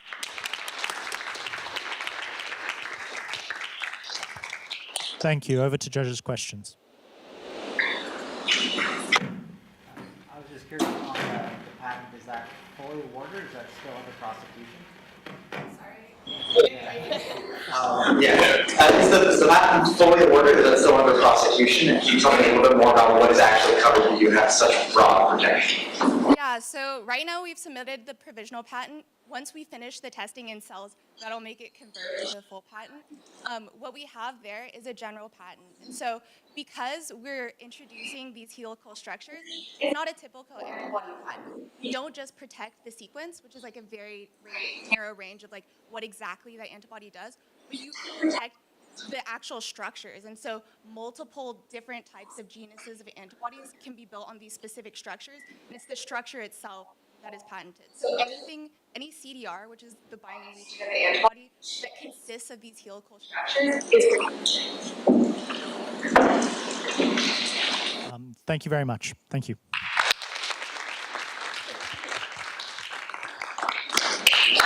Next up, we have time trace. Test 1 2, test 1 2 3 4 2 4 20 24. Here's a problem I'm sure you faced in the past week. You browse some website, you try to find it, but you don't remember the exact website, and you don't remember the title, you only remember a few keywords. And I'm Andy, I found a time trace to solve that problem. Time trace is about recalling information. In its MVP form, it's a browser extension that adds a powerful search bar to your browser history. Your default browser history only searches through the URL and the title of the content. But we also search through the body content of the websites you've seen. And that means the Google Docs, all the blogs you read, all the articles, all the web emails, everything. You can search through everything in one place. And that means we are Google, but personalized to your browsing history. So how do we compare to other similar products? Let's have an example. Say you are working in investment banking and you are trying to network. You're seeing dozens of people's profiles every day. So you see this profile, you vaguely remember a few keywords. For example, Goldman Sachs VP based in New York, you try to find it. So naturally you go to your default browser history. You search VP New York, you get nothing because your default history only searches through the URL and the title of the websites. You go to Google. You feel more information, but you still get the wrong person because Google doesn't have any context, doesn't know what you've seen. Well, maybe they do, but they're not using that information to help us anyway. So you go to ask ChatGPT. ChatGPT refuses to answer because ChatGPT is trained on the entire internet. It's not about personalization. Well, maybe you go to LinkedIn. You go to LinkedIn. You can even find her on LinkedIn based on the keywords. But you go to TimeTrace, it finds her with very few keywords because we only care about the thing you've seen. It's the difference between searching your phone in the entire US versus searching in your own house. So, and that's just our free version, which we have already built and is currently under review for Chrome Web Store. In the premium version, we plan to have more features such as AI Copilot, meaning that you get to ask your browser history. Say you get to ask, what is that email Sam Oppenheimer sent me 2 days ago? And you get an answer. And you can also search in PDFs and images. Say you remember a keyword from a book and you search, we highlight that paragraph for you. And we also sync across devices, meaning that things you browse on your phone, on your personal laptop, work laptop, all in one place. We define TimeTrace as a productivity app, but it does not compete with other productivity apps. In fact, they work hand in hand. Think Google Workspace, the biggest productivity app out there. It's so hard to organize through Google Docs, Google Drives, everything. But with TimeTrace, you can search through them all in one place. And if we only target 1% of Google Workspace market shares, I mean, these are the people who work on their browser and need to organize a lot of info on their browser. We get a huge market share. And it's very versatile. It can even be used as a customer relationship management tool. Our test user loved this because if you are managing client relationship, the information you have are so scattered all across all the places, all different websites. And you can search through them all in one place. Imagine how much time that saves you. We have a huge user base, potential user base. Even if we just capture 1% of that, that's huge. And they pay us like $10 per month. We have 12 months in the year, huge number. We have a very strong team. All of us are pursuing CS or math degree or both. And I, with my tech lead Cheng Yuan, we have launched a ChatGPT-powered event platform at MIT with 800 MIT users. So we have experience with AI-powered technologies. And we implemented search body content, and we are currently launching on Web Store. In the future, we also plan to train custom LLMs to protect our customer privacy, and eventually go off browser to sync across devices, search across all your apps. And that's TimeTrace. And we believe as more and more information becomes digital, this will be your solution to recalling information. Thank you.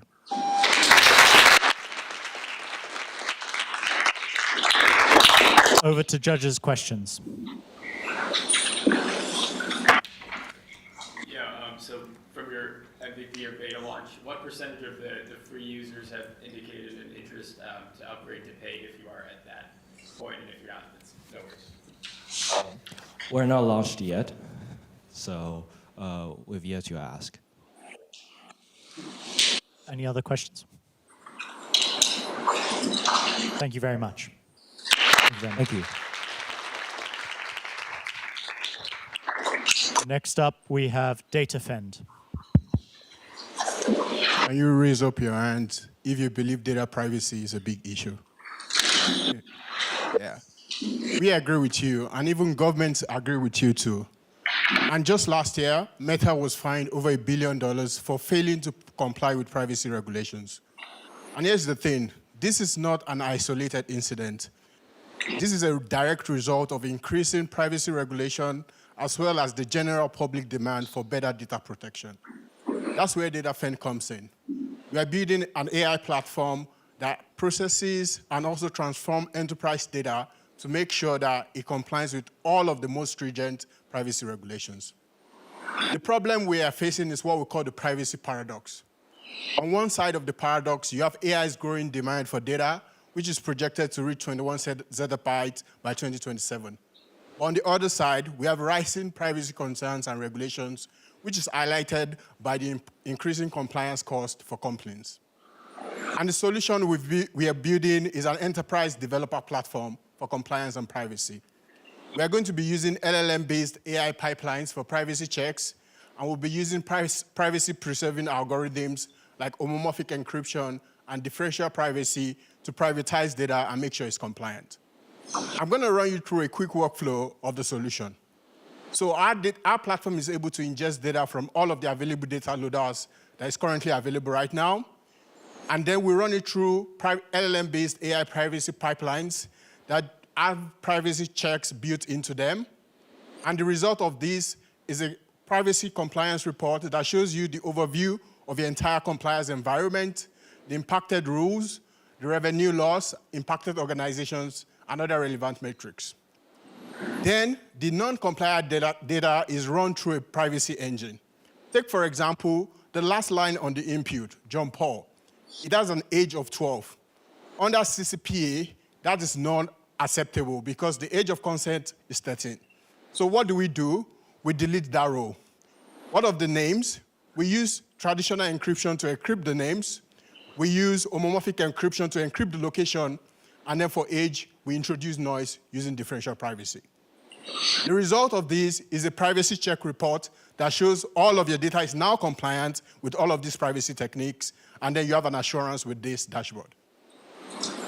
What the value proposition of such an idea is that clients are able to unlock accessibility and data quality of their solution.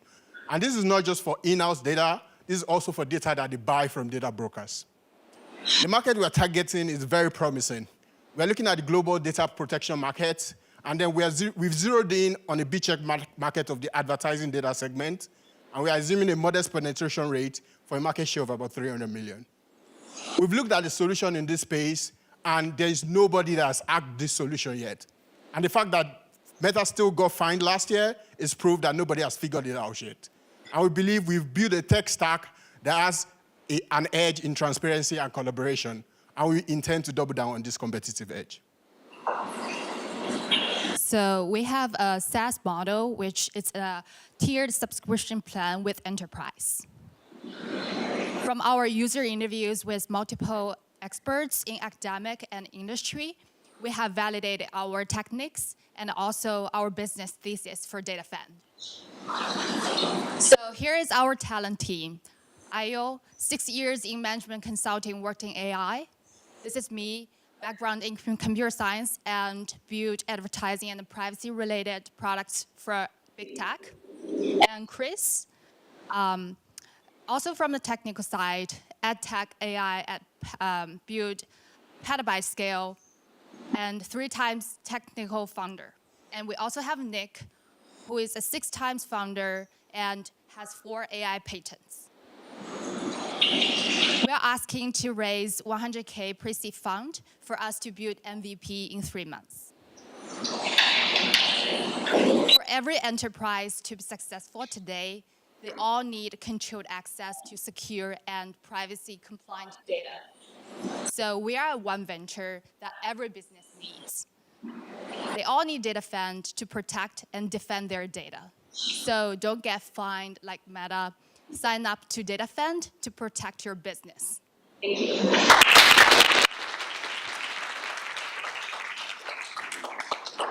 Thank you very much. Time for judges' questions.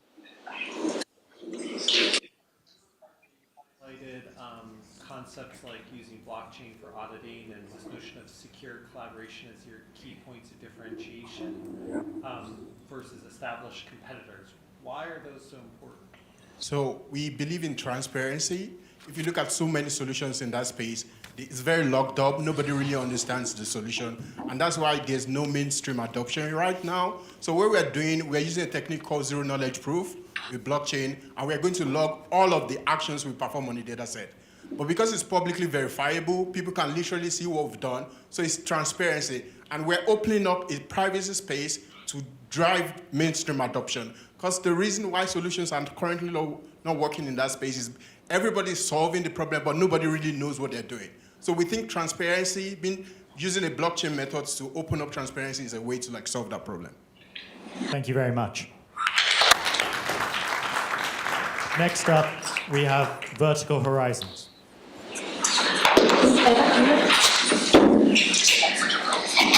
Hello. Hi, everyone. I'm Cynthia from Vertical Horizons. I'm here to tell you about award-winning patented semiconductor technology at MIT. Data centers are incredibly energy and carbon intensive. They consume more, 2% of global energy, and produce more greenhouse gas emissions than all commercial aviation flights combined. They also have a huge problem with cooling and spend an immense amount of water and power, up to 90% of their OpEx on keeping the data center operations based on energy costs. AI and cloud is making this big problem bigger and hotter and more carbon intensive. AI-powered search uses orders of magnitude more energy and also generates much more heat. Elon Musk was quoted as saying that we're about to run into supply crunches for electricity and transformers by next year. What if we could accelerate the adoption of high-power computing data infrastructure while also driving down energy and costs and also make a dent in reaching carbon neutrality? We've identified power conversion as a major cost and carbon opportunity in data center operations. Currently, high power conversion is done using silicon-based converter devices, which are inefficient. The MIT Palacios group has developed a gallium nitride technology that offers unparalleled advantages for high power electronics. What this technology offers is improved efficiency, reliability, a higher breakdown voltage, and better thermal management, all on a smaller device area. In a data center, there are 3 to 4 power conversion points. And at each of these steps, there are currently many electrons as well as heat generated due to losses. Deploying our vertical GaN technology across a data center power system allows us to unlock a 35% gain in energy efficiency for powering each server rack. Not only that, but there are also compounding benefits when it comes to cooling. So our technology has better thermal management properties, which means that there's less heat generated in the energy that is lost. And overall, that means that driving a reduction in data center OpEx by 25 to 30%, decreasing data center PUE from 1.5 to 1.3, and also helping to cut carbon emissions. Now, what's really exciting about what we're doing is also the breakthroughs on the fabrication process.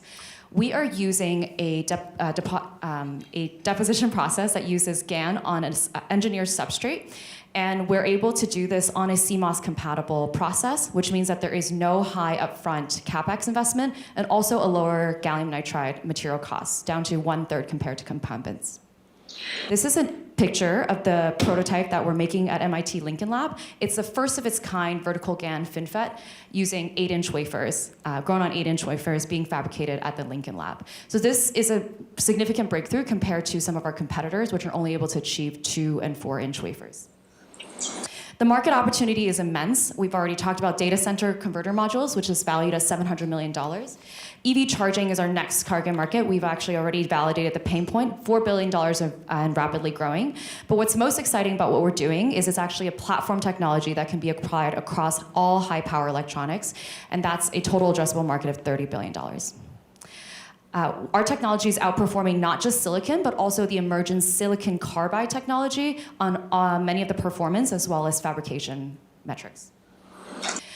We are currently funded under an ARPA-E Tech to Market grant, which is allowing us to work with industry partners such as Analog Devices, Chromis, Lincoln Lab, UCSB, in order to demonstrate the wafer fabrication process and also produce the prototypes. We're also talking to all of these customers that you see on the screen here.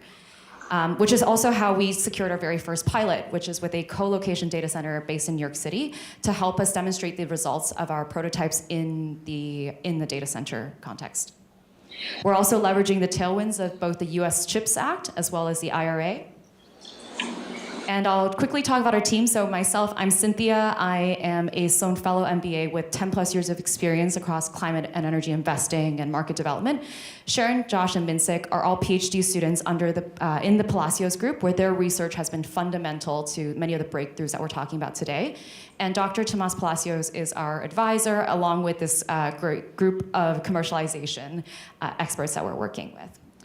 And to go back to our go-to-market strategy, we have met all of our milestones for the first half of 2024. This summer, we'll be taking part in Delta V and also executing on this pilot that we mentioned to you. Next year, we hope to be able to get our products, our technology into a commercial fab, as well as secure our first commercial customer. And then from 2026 and beyond, we're looking forward to taking this to new markets. And that's it. Thank you very much.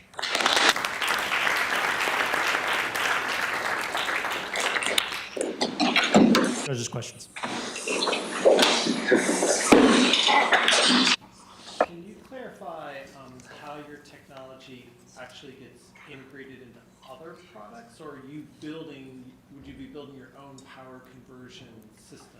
Yes, thanks for that question, Bob. So we're actually in the process of understanding or collecting more data in the value chain to really understand how we want to position our go-to-market. Right now, we have transistors, and that's the basic product. But what we're estimating or hypothesizing is actually there's much more value to be captured lower down the value chain. And so we're actually working with another startup who is producing the actual converter modules, slotting it in for the pilot. But in that process, hoping to learn and actually understand like how much value can we create for the intermediaries before it reaches the data center. Thank you very much. Next up, we have Crimson Scientific. Hello. My name's Michael Chetta. I'm an emergency medicine physician. I've been practicing for 25 years. I started Crimson Scientific because we want to reimagine the electrocardiogram. I'm going to start with a quick story. This is my father-in-law, Robert. In 2006, he came to visit me. He was in my kitchen. I was looking at him. He didn't look well. He was pale, sweaty. I put him in my car and took him to my local ER. The first thing I did was an electrocardiogram, or EKG. And the EKG right away told me his situation was grave. This was the first clue that I knew something was wrong.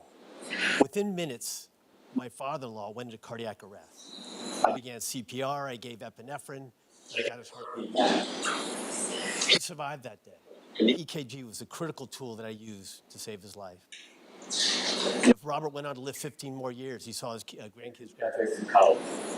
This story illustrates the importance of electrocardiograms in healthcare. You may be surprised to learn that electrocardiograms are the most commonly used diagnostic tool in medicine today. It's used over 1 million times every single day. You're surprised also to learn that it hasn't evolved in over 70 years. Let me explain what I'm talking about. When we do an EKG, it's somewhat arcane. This is the process. Okay, this is really backward. The first thing we do is we palpate the patient's wrist. We try to identify the appropriate interspace to place electrodes on the skin. Then sometimes we have to shave the skin, sometimes we have to apply glue to make the electrodes stick. Then we take this bundle of wires, untangle them, and attach them one by one to these various electrodes and hope that you get it right. It's harder than you think. I've been living this hell for 25 years. It's very challenging. The result? It's slow. It takes over 10 minutes to complete an EKG. It's very error-prone. Some studies suggest over 40% of EKGs have erroneous results. And finally, it always takes a trained healthcare provider to perform. The impact? We have unnecessarily high mortality. Extensive research supports the fact that the delays in getting people definitive treatment for heart attacks increases mortality and increases healthcare costs. Furthermore, you'd be surprised to learn that of the 14,000 skilled nursing facilities in this country, very few of them have on-site EKG capability because of these limitations. What we're developing, our solution, is a patent-pending technology. It's a weighted mat that's laid upon the patient's chest. It has a built-in array of dry electrodes that you simply place on the patient's chest. We don't use adhesives, we don't use wires. The lead detection is automatic using signal processing. thereby eliminating the errors associated with manual lead placement. The results are then sent to our software, which does advanced analytics, can archive the result, and distribute the result immediately. The impact, we're confident we can do an EKG in under 2 minutes, virtually eliminating errors and making it largely autonomous. The impact will be decreased mortality as patients get to definitive treatment faster, reducing costs with improved healthcare efficiency, and improving access. There's an enormous market around the skilled nursing rural environment that is an untapped market. The market worldwide is over $3.5 billion now and growing significantly, and this does not include the untapped portion of the skilled nursing in the rural settings. Our competition, you've heard a lot about maybe Cardia or Apple Watches. These are exceptionally good devices that do autonomous rhythm detection. They are not used as a 12-lead alternative. They are not used to diagnose heart attacks. We feel as though we're alone in that particular space looking for autonomous 12-lead EKGs. Our traction is significant. We've gotten confirmation from many of the largest healthcare systems in the country that want to see early adoption, and several of them have volunteered to pilot as well. We have an esteemed team of advisors supporting us on our technology development, on our commercialization strategy, including one of our advisors who has brought several medical device companies to market, and on the regulatory side, including Sheila, who has spent time at the FDA. Perhaps the best part of it all is my team. So as I said, I'm an emergency physician. I spent the last 8 years as an executive VP with the third largest healthcare company in the country, US Acute Care Solutions.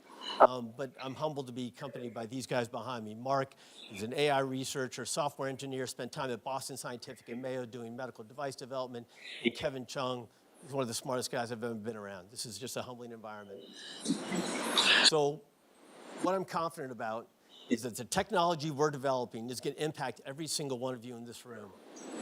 So join me on this journey to try to change cardiac care for millions of people in the world.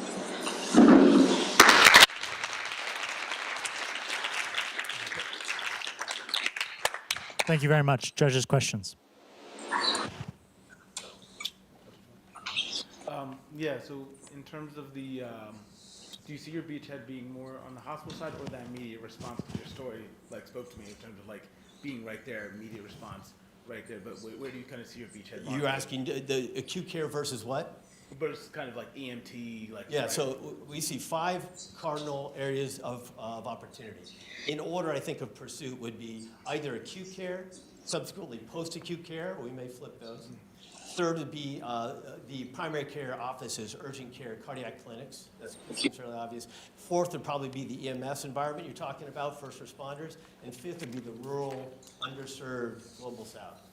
And then are you concerned at all with the, like you mentioned, the data sent to your software to then be analyzed? Is that all in-house in the technology itself? Was that being sent kind of off-site to some cloud? The analysis, and the archiving, of course, is done locally. Yeah. So it would be archived into the local EMR. The distribution would be through HIPAA-compliant solutions that could send to an on-site clinician or an off-site clinician. Thank you very much.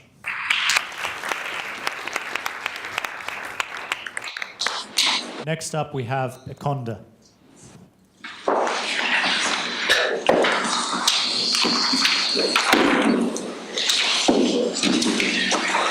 This morning for breakfast, Orpal and Monkey wanted unlimited banana pancakes and unlimited banana muffins, but he only had 1 banana. Can Orpal have everything he wants? Why has a banana donut gotten so expensive? These are the types of questions that elementary and middle schoolers ask but never learn in schools. 5 years ago, my sister Janet and I founded our 501c3 nonprofit Service in Economics. And since then, we've also authored and published 4 economics books for youth and launched our Wonderland Economics YouTube channel. Through this, we noticed a gap. Kids are curious but lack interactive resources in these subject areas. Thus, we've developed Econda. Hi, I'm Melinda, and this is my sister Janet, and we're both undergrads at MIT studying computer science, economics, and finance. And we've created Econda, an inquiry-based e-learning platform that teaches K-8 students the fundamentals of economics, personal finance, and entrepreneurship. There are 40+ story-driven course modules, chat with Orpal AI feature, and supplementary resources. Our site is live at myeconda.com. here's a look at what our course module offerings look like. As you can see, it's extremely catered to the interests of K-8 students, with kid-friendly interests and question-based titles with a diverse array of subjects that the students can choose from. Here's a look into one deeper module, which is our milk and cookies substitutes or complements, and all Econda modules include a video featuring Orpal the monkey, teaching an economics concept through an engaging journey, simplifying complex topics into something understandable and really applicable to true life by these students' daily lives. Each module also includes an Orpal Asks worksheet and a checkpoint quiz. And upon completion of each module, students receive a personalized certificate which they can proudly share with their family, friends, and educators. We then bring Orpal to life through a Chat with Orpal AI feature, where students, parents, and educators can ask for clarification on questions, write additional practice problems and practice plans, and also have Orpal direct them to the appropriate resources on the Econda site based on their individual learning needs. Most importantly, everything is planned out and ready to use for the teacher and parent. Ranging from our Econda Bugs classroom currency to fully detailed project plans and fully fleshed out workbooks, we've created everything for the educator, meaning that they have little to no minimum preparation work on their own. Thus, they don't need any prior experience teaching economics or finance in the past to be able to use Econda, but they're able to fully customize our research and our resources to best support their individual learning needs. Econda was developed for the classroom and for families, where our target market is K-8 students. We offer a site-wide subscription of $99 per year for families and an average of $8K per school. With a potential reach of 27 million families and 50K classrooms, we have a total addressable market of $3 billion in the United States alone. Our competitors include direct competitors such as Juni Learning and OutSchool, as well as indirect competitors like the Council for Economic Education. Our indirect competitors tend to be organizations that cater to high school and beyond and focus on programming that still take hours for teachers to implement. As for our direct competitors, from what we've learned from elementary and middle school students over the past 5 years, is that elementary and middle school students are less engaged with Finance 101 or Accounting 101, where they sit through hour-long lectures and have little control over what the teacher teaches. However, with Econda, our students have told us, wow, you guys really know how to keep the attention span of middle school students. We've launched over 9 pilot programs with elementary and middle schools in the Massachusetts and Rhode Island areas, and are incredibly grateful to have gotten the support from organizations like the ones you see on the screen. We have teachers who've implemented Econda into after-school programs, teachers who've integrated Econda into math, economics, or business units within their classrooms, and principals who are sharing Econda a weekly mailing list out to parents so that students can engage with Econda in their own time. And of course, me and Melinda have had so much fun teaching over 200 students ourselves through the Econda platform, witnessing firsthand excitement and engagement as students progress through Econda modules, rise up the ranks of Econda contests, and collect those certificates. Currently, we have around 200 active users on our platform and are very excited to grow this number to over 1,000 active users over the next couple of months. We hope to create a teacher ambassador community, start expanding internationally, and continuously increase our product offerings. So join us on our mission to make economics, personal finance, and entrepreneurship accessible and enjoyable for kids. From me, my sister Melinda, and Orpal, thank you.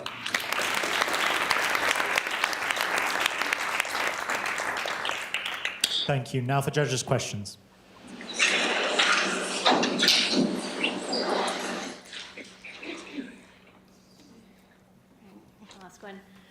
First of all, congratulations. I mean, building all of that seems like it was a lot of work and amazing. As a parent, I have a 3-year-old. And so I'm interested when you were talking about go-to-market and going through the school channel versus just reaching out to parents directly. Like, as you're thinking about scaling the company, do you think most of those are going to come through school partnerships, or do you think that's going to be direct-to-consumer, targeting parents on Instagram or wherever else? Yep, so far we found that we started out with schools because it was kind of like the location where we're able to get the most feedback from teachers within a short amount of time. So after developing the program itself and after through word of mouth, through teachers sharing this with parents, we believe that first we'll start out with getting the most traction from parents themselves, but schools have been a really great starting point for developing and ensuring that this is something that kids really enjoy. Thank you very much.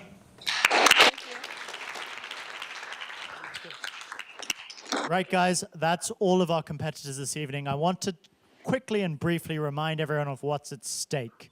Tonight is the semi-finals of the MIT 100K. This is to send 8 competitors through to the finals that will happen on May 13th at Kresge. Be there. It's going to be an incredible experience. Our judges are now going to take 15 minutes to deliberate, come up with who they think are the 8 people to send through. There's food outside, pizza. Importantly, if you see a judge going to get food, the judges have absolute priority over everyone else. If we want decisions made, we have to have happy and not hungry judges. Finally, before you all go, because I know some people leave and don't come back, you've seen me up on the stage tonight, but I am not the MIT 100K. The MIT 100K is a huge team that works around the clock to make this happen. They're sitting over here, so wave and clap at these people, and also over here. It's an epic team. I can't go through everyone. We'll be here too long, but just say thank you to them. Round of applause to the other people in the MIT 100K. And food, everyone.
We need you back.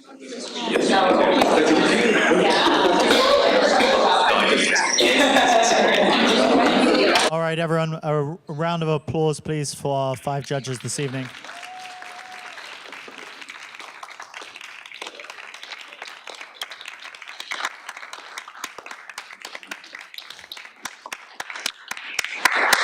And thank you so much to everyone for coming out this evening. Really, the audience has made this such a great evening tonight. We had 17 excellent competitors this evening. I don't know if I'm allowed to say this, but I thought this was some of the highest quality of startups I've seen throughout all of the 100K events I've done. So congratulations to all the competitors for being out here this evening. Just a round of applause for everyone who came out.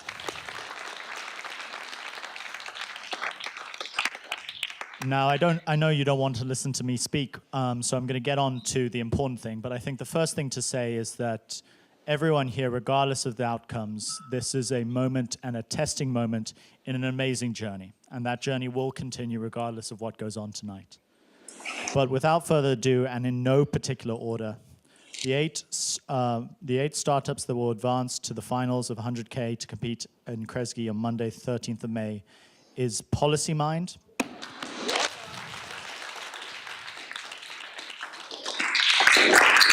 Max Compute Co., Adalat AI, PathFlow, Helix Carbon, Apamino, Vertical Horizons, and Crimson Scientific.